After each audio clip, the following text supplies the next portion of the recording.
It's a unique moment in the history of our country, in the history of our human family, and as folks who care about social change, who are change makers, there are a special set of opportunities and challenges that we face. The movements of today are not playing it safe. They are rising to the challenge, meeting the moment in deeply innovative and transformative ways. But for many years, social change movements in this country were in a deep period of crisis. I know because I grew up in the middle of that crisis. I was a movement child of the 70s, grew up in the middle of the organizing tradition in the 90s, and was working with young people and communities to fight against the school-to-prison pipeline and expand opportunities for communities of color. And we thought we were carrying on the tradition. We thought we knew a lot about movement building. But when I asked the young people and the families that we were working with whether their lives were getting better or worse, easier or harder, universally they responded that it was getting harder and harder to get by. And it made me and many of the other organizers of my generation start to question our definition of success. If things were getting worse and not better, what does success mean? And so we began to ask ourselves what it would take to win change at a much deeper and more fundamental level. And it was clear that our movements were in crisis. We were fragmented and isolated, and a set of individuals and sectors just going in 1,000 directions at once. And that we were up against an insurgent conservative movement, and that we had to do something different if things were going to change. Knowing that movements are the force that make the unthinkable thinkable, that transform the nature of the possible, we began to ask, what would it take to transform our isolated and fragmented sectors into a unified, coherent, progressive social justice movement? And the movements of today are well underway and moving us towards that future. So there's a couple different aspects of social movements, but what makes them transformational? How do they help us to sort of reconnect to the best of ourselves, to each other, to the whole? And what's the heartbeat of a movement? That's what we're going to be exploring.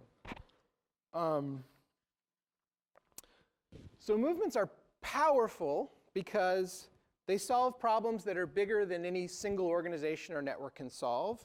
They help us to realize the ways we all may have become numb, silent, complacent, or complicit in accepting the unacceptable. And they are transformational because they make the impossible possible. Sometimes doing the impossible is about accessing our most basic rights. The right of our children to go to the park and play and not fear that they will be killed by the police. The right to turn on the water in our homes and give it to our babies and not fear that they will be harmed irreparably because that water has been poisoned with lead. The right of a woman to be in her home and to be free and safe from violence. Sometimes it feels impossible to just breathe. But movements are arising to defend our most basic and fundamental rights. And sometimes the impossible is about more than our basic rights. Sometimes movements step forward to fundamentally reimagine the nature of the possible, to find ways to bring those new possibilities to life. Like the work of immigrant rights organizers in California who are imagining a world without bars and without borders, bringing together the work of the immigrant rights movement with the work to end mass incarceration, to make that one powerful movement. Both the assertion of basic rights, the right to breathe, the right to stay in your home in the face of gentrification or climate displacement, the right to move freely across borders as capital or goods, the right to communicate. And the insistence that another world is possible, that liberation is possible, that freedom is possible. Both are critical expressions of transformative social movements. But whatever the change we seek, there's one question we must all ask ourselves. How deep is that change? Because if there's one thing that we've learned, Mimi Ho and other folks at the Movement Strategy Center who I've had the chance to work with over the last 15 years, is that we have to match depth with depth.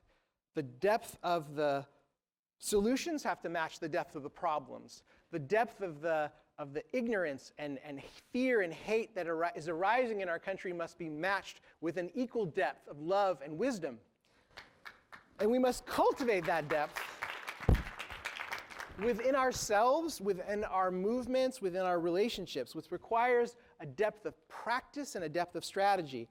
The leaders in the movements that you're hearing from today are doing the impossible because they are cultivating that depth within themselves and within each other, and it's rippling across the globe and transforming us all in the process. As Leah mentioned, we're facing an interlocking set of systemic problems, from climate change to rising inequality. And because the problems are interconnecting, the solutions must be equally deeply interconnected. And what we're seeing in transformative movements being led by a brilliant generation of younger organizers is a recognition that there are a core set of underlying values both in the problems that we're trying to solve and a set of unifying values in the solutions that are emerging from different movements and communities across our country and across our world.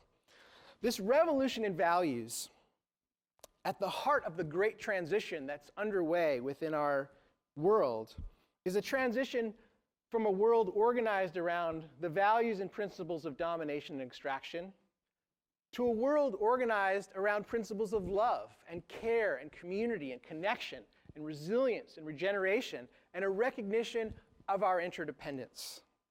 This revolution in values, as Dr. King referred to us, is pointing us towards a fundamental transformation of our society and our world. But for society to transform, again, we need our movements to mirror and prefigure that transformation with as much or greater depth. Transformative movements are doing just that in the following ways. Movements impact all aspects, as Jackie talked about, of our lives, from culture to policy to structure to our basic sense of who we are and what's possible, both hearts and minds and systems and structures. And movements are a mirroring process. To transform society, we transform our movements. To transform our movements, we transform ourselves. And movements are able to affect us at all levels of human experience simultaneously, which is one of their unique characteristics. Movements are also transformational because they're not a change strategy. Change strategies shift reality incrementally. Transformative strategies shift reality exponentially. We're at a critical moment in history in which incremental strategies are increasingly impotent in the face of rapidly accelerating climate disruption and growing inequality. It's exponential change or bust. So how do we transition our world? How do we transition our movements? How is this process unfolding? And there are essentially 4 elements that we observe in transformational movements. The 4 elements are leading with audacious vision and bold purpose, deeply embodying the values at the heart of the vision, building radical and deep connection and community around that vision, and using all of that to navigate and adapt strategically towards the vision. So those are the 4 essential elements that we observe. And transformational vision that's emerging is not utopian. It's rooted in the wisdom of the past, the realities of the present, and our best hopes for the possibility of the future. Leading with bold vision and purpose, movements have moved beyond the question of what do we need to do, and are beginning to ask the question, who do we need to be? What do we need to embody together to bring about the transformation that our movements seek? And in this way, movements have the ability to actually travel through time. You begin the process at the end of the journey. You leapfrog change strategies by embodying and making manifest right here in this moment the values that we seek in the world we're trying to create. So we're not asking people to believe in a different world as possible. We're asking people to experience it by generating that future right now today.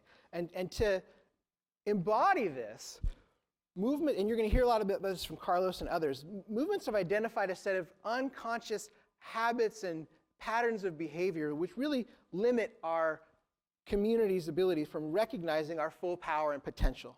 And in recognizing that, they're developing new practices and strategies to build a new sense of our power, new muscles, and new forms of relationship that allow us to do what was previously impossible. And some of these shifts, the biggest one begins with the shift, as G mentioned, from isolation and fragmentation to interdependence.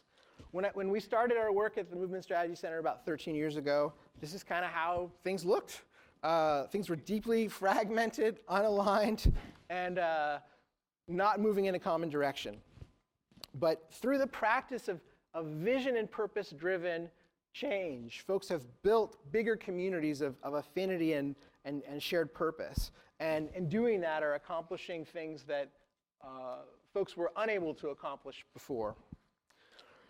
And we see this in areas like food and the sectors of the food movement that started out looking like those arrows going in a million directions. And folks started to talk about what's the relationship of the work of those being done to make sure our kids have access to safe and healthy food, and the work being done to make sure that the folks who grow our food and prepare our food and bring our food to our plates are treated with dignity and respect. And those folks have realized that they're a part of the same community and that they're fighting for a transformation in our food system that they can only win together. But then they realized that they couldn't do it alone. They actually needed to connect with movement leaders and communities who didn't think about themselves as food people, but who eat and who are affected by the food system and who have a deeply shared commitment to that vision of deep transformation. So our caterpillars are getting bigger and they're turning into butterflies, and they're making things happen. And all of this has been happening in different communities and in different sectors in a highly decentralized and networked ways. And we're sort of seeing the emergence of what is essentially a sort of cross-sector movement of movements, all rooted in the recognition that we are whole people, our communities are whole, and because the issues and problems are interconnected, our systemic solutions and movements must be as well. And this is helping us to accelerate our big transition from a world in which the few live at the expense of the many to a world in which the many govern for the benefit of all. Yeah.